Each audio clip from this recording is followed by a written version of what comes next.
کہتے جی پاکستان میں ایک جماعت جنازے کی نماز اونچی آواز سے پڑھتی ہے، اللہ قبول فرمائے، ہم تو اعتراض نہیں کرتے، لیکن 1400 سال کے بعد مسئلہ ان کو اب سمجھ آیا ہے،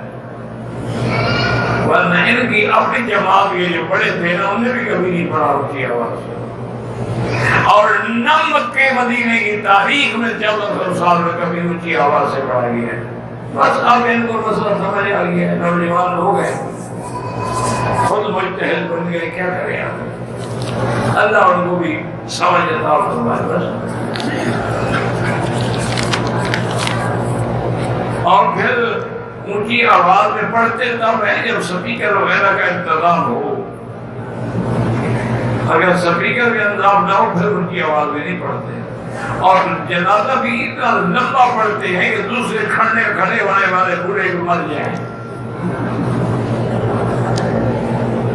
اگر کوئی بدعتی اذان دے رہا ہے، اذان کا تو ہم جواب دیں گے، کوئی بھی ہو، اذان میں تو بدعت نہیں ہے نا، وہ تو پہلے بدعت کر لیتی ہے، سلام پہلے پڑھ لیتے ہیں۔ میرے گھر کے ساتھ مسجد ہے، ہم لوگ جماعت میں نماز پڑھتے ہیں، اگر اسپیکر گھر کے ایک کمرے میں لگائے، عورتوں کے میں صفوں کا ملنا، صفوں کا نظر آنا ضروری ہے۔ ایک کمرے میں اگر اسپیکر آپ لگائیں گے تو کمرے میں ٹی وی رکھ لیں، ہر کی نماز بھی نظر آ جائے گی۔